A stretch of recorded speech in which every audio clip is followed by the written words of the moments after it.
नमस्ते। आज के इस एक्सप्लेनर में आपका बहुत बहुत स्वागत है। आज हम हिंदी साहित्य के दिग्गज विचारक और कथाकार जैनेंद्र कुमार जी के एक बेहद क्लासिक निबंध बाजार दर्शन पर बात करने वाले हैं।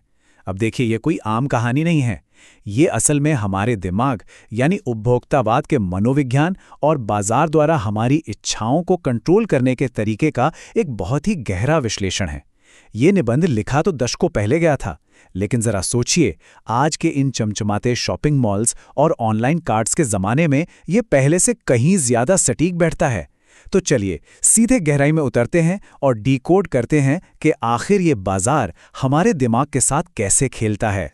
क्या आपके साथ कभी ऐसा हुआ है कि आप बाजार से बस एक छोटी सी मामूली चीज लेने गए हों और जब वापस लौटें तो हाथों में ढेरों बंडल भरे हों? बिल्कुल हुआ होगा। लेखक ने भी शुरुआत में अपने एक दोस्त का बड़ा ही मजेदार किस्सा सुनाया है। उनके मित्र गए तो थे कोई एक मामूली सी चीज लेने, लेकिन लौटे तो उनके पास सामान का पूरा पहाड़ था। पूछने पर उन्होंने तुरंत अपनी पत्नी की तरफ इशारा कर दिया, मानो सारा दोष उनका ही हो। लेकिन लेखक बड़ी चतुराई से पॉइंट आउट करते हैं कि असली अपराधी कोई इंसान नहीं था, असली अपराधी तो एक खास तरह की ऊर्जा थी। तो चलिए अपने पहले मुख्य पड़ाव की तरफ बढ़ते हैं, बाजार का जादुई जाल। बाजार की सबसे खास बात क्या है पता है? वो कभी चिल्लाकर या जबरदस्ती आपको नहीं बुलाता। उसका आमंत्रण बिल्कुल मूक होता है, एकदम शांत। सजा हुआ बाजार बस चुपचाप कहता है, आओ मुझे लूटो, सब भूल जाओ, बस मुझे देखो। ये मूक बुलावा इंसान के अंदर एक अजीब सा खालीपन, एक अभाव पैदा कर देता है।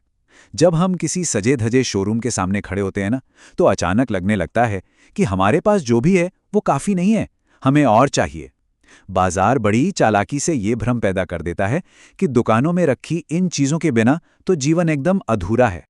और यहीं से शुरुआत होती है हमारे दूसरे विषय की, क्रय शक्ति का भ्रम, जिसे लेखक पैसे की गर्मी भी कहते हैं। अब इस आकर्षण को लेखक ने परचेजिंग पावर यानी पैसे की गर्मी का नाम दिया है। पैसा अपने आप में एक पावर है, राइट? लेकिन इस पावर का असली मजा लोगों को तब तक नहीं आता जब तक कि आसपास ढेरों माल असबाब ना जमा कर लिया जाए। लोग सिर्फ इसलिए फालतू सामान नहीं खरीदते कि उन्हें वाकई उसकी जरूरत है। बिल्कुल नहीं। वे तो बस ये साबित करना चाहते हैं कि भाई हमारे पास इसे खरीदने की हैसियत है।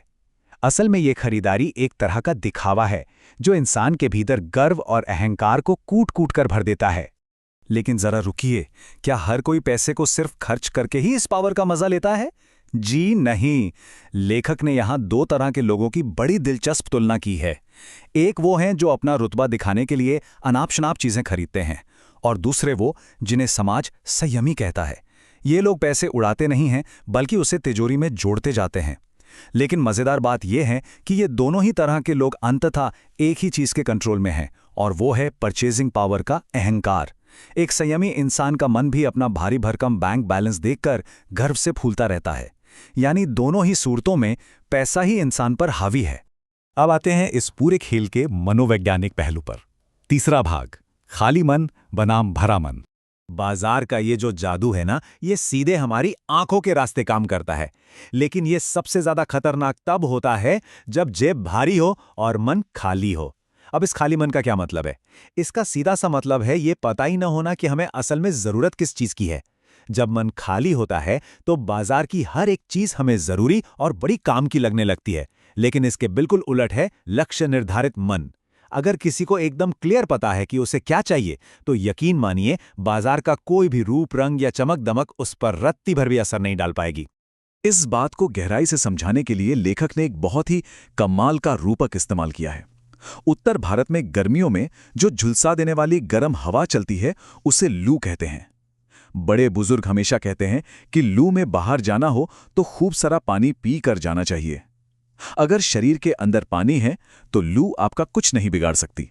बिल्कुल इसी तरह बाजार भी एक लू की तरह है। अगर आपको बाजार जाना है तो मन में लक्ष्य रूपी पानी भरा होना चाहिए। अगर मन अपने लक्ष्य से पूरी तरह भरा हुआ है तो बाजार की चकाचौंध वाली ये लू आपके दिमाग को कभी झुलसा नहीं पाएगी। तो चलिए अब मिलते हैं इस निबंध के असली हीरो से। चौथा अध्याय, भगत जी, जो उपभोक्तावाद से पूरी तरह मुक्त एक आदर्श इंसान है। भगत जी पड़ोस में रहने वाले एक सीधे साधे चूरन बेचने वाले व्यक्ति हैं, लेकिन उनका बिजनेस मॉडल आज के बड़े बड़े कॉर्पोरेट दिग्गजों को भी हैरत में डाल सकता है।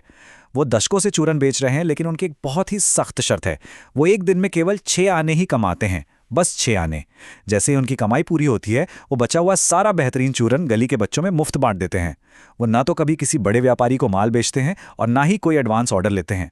उन्होंने अपनी क्वालिटी के साथ कभी कोई समझौता नहीं किया। वे असीमित मुनाफे के पीछे भागने के बजाय गहरे संतोष और अपने समुदाय के प्रति प्रेम को चुनते हैं। सच कहूं तो ये सिर्फ कोई व्यापार नहीं है, ये जीवन जीने की एक बेहतरीन कला है। लेखक बताते हैं कि पैसे में ना एक भयंकर व्यंग्य शक्ति होती है। जरा इमेजिन कीजिए, कोई इंसान सड़क पर पैदल चल रहा है और पास से एक शानदार मोटर कार धूल उड़ाती हुई निकल जाए। वो आम इंसान तुरंत खुद को कोसने लगता है कि काश मैं भी किसी अमीर के घर पैदा हुआ होता। पैसे का ये व्यंग्य इंसान को अपने ही लोगों के प्रति कृतज्ञ बना देता है। लेकिन कमाल की बात देखिए, यही पैसे की व्यंग्य शक्ति भगत जी जैसे संतुष्ट और अड़िग इंसान के सामने आकर एकदम चूर चूर हो जाती है। धन की शक्ति उनके सामने ध्यान खींचने के लिए मानो गिड़गिड़ाती है, लेकिन उनके आध्यात्मिक और नैतिक बल के सामने पैसे की एक नहीं चलती। आइए देखते हैं कि जब यही भगत जी दिल्ली के चकाचौंध भरे चांदनी चौक बाजार से गुजरते हैं तो उनकी रणनीति क्या होती है। वे अपनी आंखें बंद करके नहीं चलते, वे खुली आंखों से एकदम प्रसन्न मन से बाजार की सारी चमक दमक देखते हैं, आते जाते लोगों का अभिवादन करते हैं। लेकिन वे कहीं भी भौचक्के या लाचार नहीं होते। वे सीधे एक छोटी सी पंसारी की दुकान पर जाकर रुकते हैं, वहां से अपनी जरूरत का जीरा और काला नमक लेते हैं और बस काम खत्म। इसके बाद चांदनी चौक का सारा आमंत्रण और जादू उनके लिए एकदम शून्य हो जाता है। उनके लिए बाजार की सार्थकता सिर्फ वहीं तक है जहां तक उनकी जरूरत पूरी होती है। क्या कमाल का फोकस है ना? अब हम पहुंचते हैं अपने 5वें और अंतिम विषय पर, अर्थशास्त्र या अनीतिशास्त्र। ये एक बहुत ही गहरा दार्शनिक सवाल है। निबंध के इस चरम बिंदु पर आकर हम एक स्वस्थ बाजार और एक जहरीले बाजार के बीच का असली फर्क समझ पाते हैं। देखिए, एक सच्चा बाजार तो वो है जो आवश्यकता के समय लोगों के काम आए, उनकी जरूरतें पूरी करे। लेकिन जब बाजार केवल लोगों की अंधी परचेजिंग पावर को उकसाने का टूल बन जाता है तो वो समाज में कपट और धोखे को बढ़ावा देने लगता है। ऐसे माहौल में लोग एक दूसरे को भाई या पड़ोसी की तरह नहीं देखते, वे बस ग्राहक और विक्रेता बनकर रह जाते हैं। हर कोई दूसरे को ठगने की फिराक में रहता है। एक का नुकसान दूसरे का फायदा बन जाता है।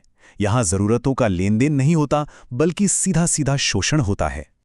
और इसी के साथ हम इस निबंध की सबसे प्रभावक और शक्तिशाली लाइन पर पहुंचते हैं।